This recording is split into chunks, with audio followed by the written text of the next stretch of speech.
Hello friends, good evening. कैसे आप लोग? आज के लेसन हम करने वाले एक बहुत ही इंपॉर्टेंट कॉन्सेप्ट जिसका नाम है causative verbs. Causative verbs basically क्या होते हैं? जैसे हम कोई काम खुद करते हैं, ठीक है, तो उसके लिए हम नॉर्मल सेंटेंस लगाते हैं। जैसे for example, he is laughing, मतलब वो हंस रहा है, तो खुद ही हंस रहा है, कोई उसको हंसा नहीं रहा है। मगर अगर हमको ये बोलना है कि कोई उसको हंसा रहा है, मैं तुमको हंसा रहा हूँ, सो इन दैट केस एक पॉजिटिव वर्ब हमको चाहिए। मतलब जो एक अलग cause of action, cause of an action बन के आता है, एक एजेंट बन के आता है, ठीक है। सो उसी सेंस में हमको लगता है एक पॉजिटिव वर्ब। ये मेनली चार होते हैं: मेक, गेट, हैव, लेट, जिसको हम one by one sufficient example के साथ करेंगे। फाइन, तो शुरू करते हैं। सो बेसिकली पॉजिटिव वर्ब्स क्या होते हैं? Positive verbs show the cause of an action, ठीक है। यानी पॉजिटिव वर्ब्स किसी काम का कारण दर्शाती है, राइट। जैसे फॉर एग्जांपल, अगर आपको बोलना है इज लाफिंग, तो वो बस खुद हंस रहा है, उसमें कोई दिक्कत वाली बात नहीं है। मगर अगर आपको ये भी बोलना है कि you are making him laugh, इसका मतलब क्या हुआ? तुम उसको हंसा रहे हो। यू आर लाफिंग मतलब आप हंस रहे हो, but I will make you laugh मतलब मैं तुमको हंसा दूं। यू आर क्राइंग, आप अपने आप रो रहे हो, ठीक है, that's not a problem. But if I say I will make you cry, मतलब मैं तुमको रुला दूंगा, ठीक है।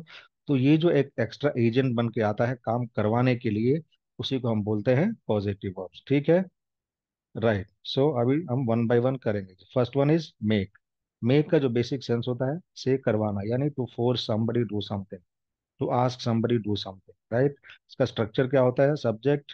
अभी ये सब्जेक्ट की जब बात कर रहे हैं हम, तो सब्जेक्ट इसमें जो काम कर रहा है वो नहीं होगा, जो करवा रहा है वो, ठीक है। I will make you laugh, तो यहाँ पे आई आएगा ना कि यू, हंस तो आप रहे हो, you are laughing basically, but I am making you laugh, तो I will be the subject and you will be the object, ठीक है, फाइन। सो सब्जेक्ट के बाद क्या होगा? मेक आएगा, और ये किसी भी टेंस में हो सकता है। उसके बाद से ऑब्जेक्ट, जो दूसरा बंदा काम कर रहा है वो ऑब्जेक्ट बन के आएगा, अ पर्सन। उसके बाद से बेस फॉर्म यानी इन्फिनिटिव फॉर्म, जैसे गो का गो, मेक का मेक, कुक का कुक, ठीक है, फाइन। सो अभी कुछ एग्जांपल्स देखते हैं। ही makes me do his homework, ठीक है, फाइन। होमवर्क कर कौन रहा है? ही makes me do his homework, homework तो मैं कर रहा हूँ, मगर करवा कौन रहा है मुझसे? वो करवा रहा है। किसका काम? अपना काम। तो जो करने वाला है वो ऑब्जेक्ट बनेगा, जो करवा रहा है वो सब्जेक्ट बनेगा, इसका ध्यान रहे, ठीक है। सो ही सब्जेक्ट बन गया, ही makes me do his homework. His homework क्या है? ऑब्जेक्ट, ठीक है। मगर उसके पहले एक ऑब्जेक्ट बनेगा, वो कौन बनेगा? वो जो काम कर रहा है असल में वो बनेगा। इसीलिए अगर वो जो काम कर रहा है अगर वही है तो हिम बनेगा, शी है तो हर बनेगा, आई है तो मी बनेगा, because it's used in accusative case as an object, right, fine. ज्यादा ग्रामर के चक्कर में नहीं पड़ना है, मगर हमको समझ में आना चाहिए। So he makes me do his homework, मतलब वह मुझसे अपना होमवर्क करवाता है। Next, I make him do my homework. अभी रोल चेंज हो गया। So I make him do my homework, मैं उससे अपना होमवर्क करवाता हूँ। अगर मैं अपना होमवर्क खुद कर रहा हूँ तो क्या बोलूंगा मैं? I do my homework, will do my homework, but I make him do my homework, ठीक है, fine. I made my son wash the car. यहाँ पे दो सेंटेंस बनेंगे। I wash my car, my son washes my car. Even this is a very normal sentence without positive, but जब कोई करवाने वाला आता है तभी जाके पॉजिटिव होता है। किसका काम कौन कौन कर रहा है, सिर्फ इतना काफी नहीं है, ठीक है। So I made my son wash the car, मतलब मैंने अपने बेटे से कार धुलवाई। और यहाँ पे देखिए, ये मेक का मेड हो गया, मतलब it can be in any tense. She makes me laugh whenever I am sad, जब भी मैं दुखी होता हूँ तो वो मुझे हंसाती है, ठीक है, fine. I will make you cry, ठीक है, you cry, you will cry, ठीक है। This is a very normal sentence, but if I say I will make you cry, मतलब मैं वहां पे एजेंट बन रहा हूँ, मैं वहां पे कॉज बन रहा हूँ। काम तो आप ही कर रहे हो, मगर करवाने वाला मैं हो रहा हूँ। सो मैं तुम्हें रुला दूंगा, ठीक है। I will make you cry. You always made me, you always make me cry, ठीक है, तुम मुझे हमेशा रुलाते हो। You always make me laugh, तुम मुझे हमेशा हंसाते हो। यू मेड मी क्राई, ठीक है, fine. Now next is get. Get का मतलब भी क्या है? सेम है, करवाना, मतलब।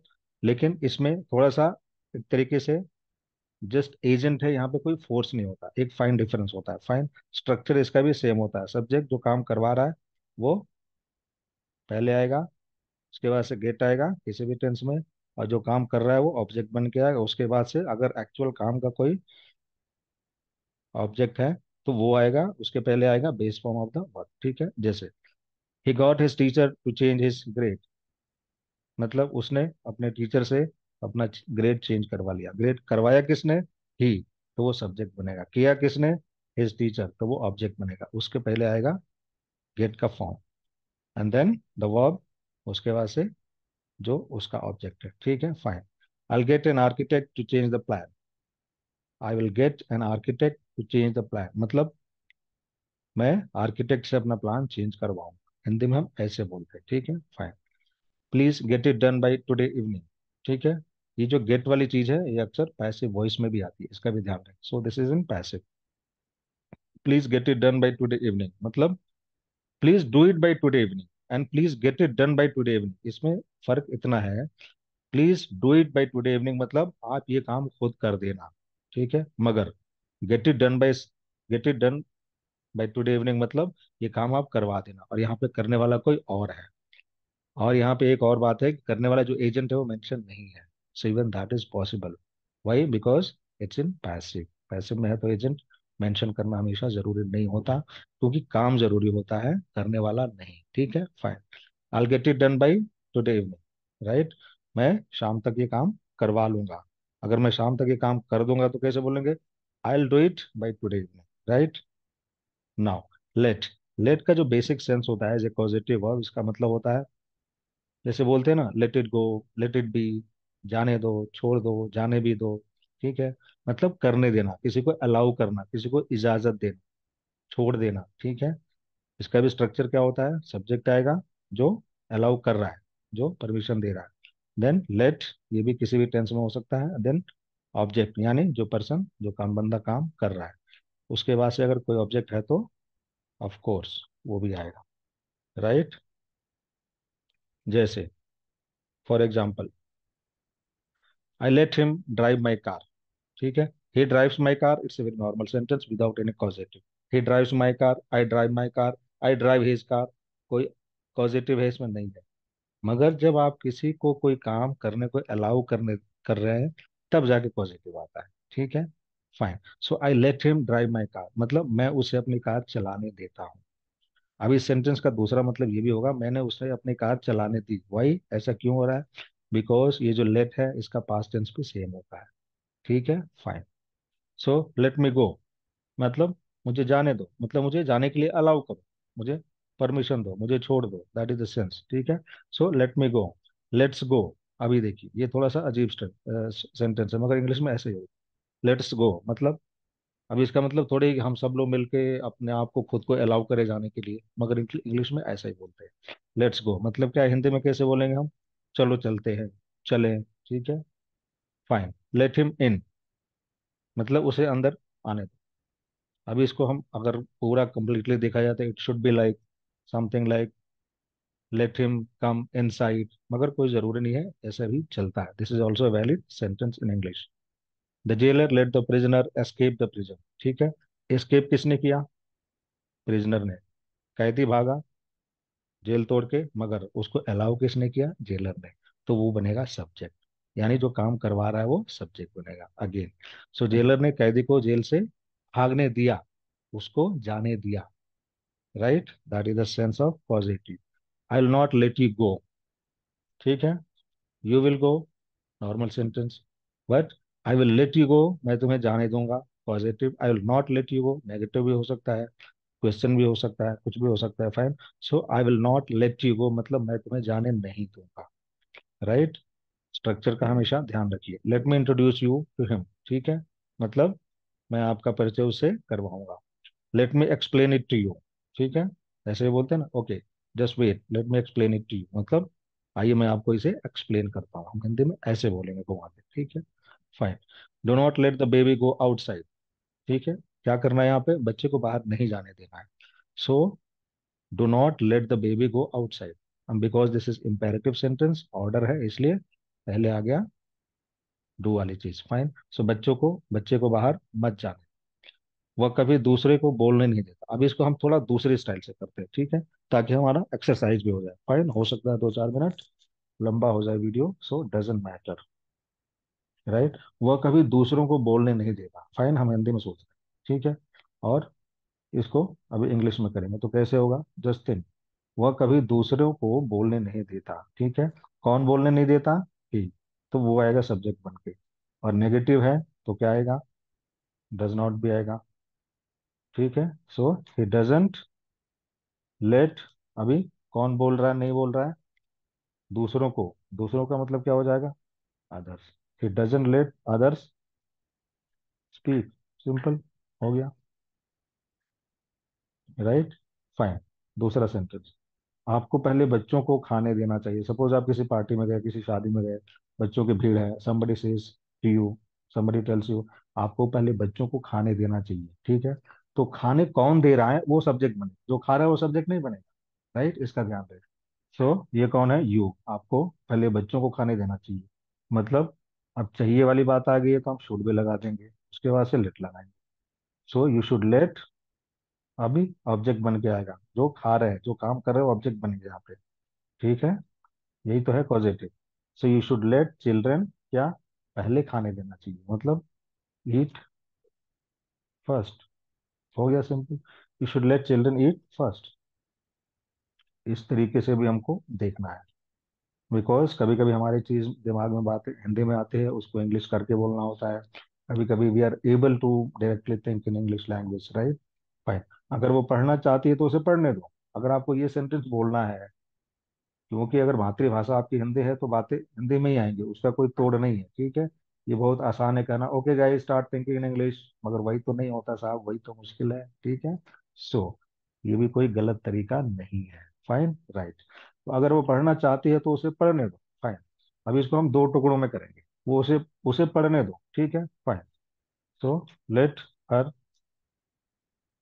Study, fine, late her study, अभी हर क्यों आ गया, बिकॉज वो लड़की है, पढ़ना चाहती है। सो लेट हर स्टडी, अगर वह पढ़ना चाहती है, अगर हम अगर की बात आ गई तो इफ लगाएंगे, क्या, अगर वह पढ़ना चाहती है तो इफ शी, और चाहने वाली बात है तो वांट भी लगाएंगे, if she wants to study, fine. ऐसे हम लिख भी सकते हैं और बड़े प्यार से बोल भी सकते हैं, राइट। सो रिटन स्पोकन साथ साथ सारी चीजें प्रैक्टिस होती रहेंगी, in fact language is like that. अगर वह पढ़ना चाहती है तो उसे पढ़ने दो, let her study if she wants to study, fine, right. Next, अगर आपका बेटा एक्टर बनना चाहता है तो उसे बनने दीजिए। कोई दोस्त है आपका, आपका बेटा एक्टर बनना चाहता है, सलाह दे रहा है आपको, ठीक है, अगर बन रहा है तो बनने दो। सो अगर आपका बेटा एक्टर बनना चाहता है तो उसे बनने दीजिए, फाइन। सो इसको कैसे बनेंगे, इफ, कैसे बनाएंगे इसको, इफ योर सन, अगर आपका बेटा वॉन्ट्स टू, अभी बनने वाली बात क्या है, तो become an actor, an actor, let him B, उसे बनने दो, लेट हिम बी या let him B an actor, ठीक है। आप जैसे उसको उचित समझे, फाइन, राइट। दूसरा एक और सेंटेंस देखते हैं, वह जो करना चाहता है उसे करने दीजिए, फाइन। वह जो करना चाहता है उसे करने दीजिए, मतलब क्या है, सिंपल, अलाउ करिए उसको, कौन अलाउ करेगा, आप करेंगे। सो अब because this is in imperative यानी ऑर्डर में है, तो वहां पे यू साइलेंट रहेगा, राइट, फाइन, हमको पता है। सो लेट हिम, करने वाला वो है तो ऑब्जेक्ट बन के आएगा, आ गया ना। So let him do what या वॉट एवर, आप जो भी लगा लें, what he wants to do, let him do what he wants to do, वो जो करना चाहता है उसे करने दीजिए, fine, right. So now the next is have, इसका भी मतलब सेम है जैसे अपना मेक वाली था ना, मेक वाली बात थी, वही है, सेम चीज है मतलब से करवाना, ठीक है, but it's a bit polite, right. यहाँ भी एजेंट है मगर ये इससे थोड़ा सा पोलाइट है, ज्यादा फर्क नहीं। So there is no coercion, there is no force, it is just like getting an agent for doing your work, आप ऐसे समझिए। He had Peter clean the bedroom, ठीक है, मतलब he had Peter clean the bedroom, मतलब उसने Peter से bedroom साफ करवाया। He always has me do his work, मतलब he always makes me do his work, even that's also fine, but makes me do और हैज मी डू वाले में थोड़ा सा अंतर है। एक फोर्स का अंतर है, पोलाइटनेस का अंतर। He always has me do his work, मतलब वो हमेशा हमसे अपना काम करवाता है। I will have my assistant call you, मतलब I will have my assistant call you, मतलब मैं अपने असिस्टेंट से आपको फोन करवाऊंगा। I will have my assistant call you, I will make my assistant call you, I will ask my assistant to call you, वहां पे to जरूरी हो जाए, ठीक है। Fine. Mohan will have Sohan do his homework, मतलब मोहन सोहन से अपना काम करवाएगा। Mohan will have Sohan do his homework, Mohan will make Sohan do his homework, then that's also fine, ठीक है। Right, so with this we did all the four causative verbs. Thank you so much for your time and patience. See you in the next session. Till then, take care. Bye bye.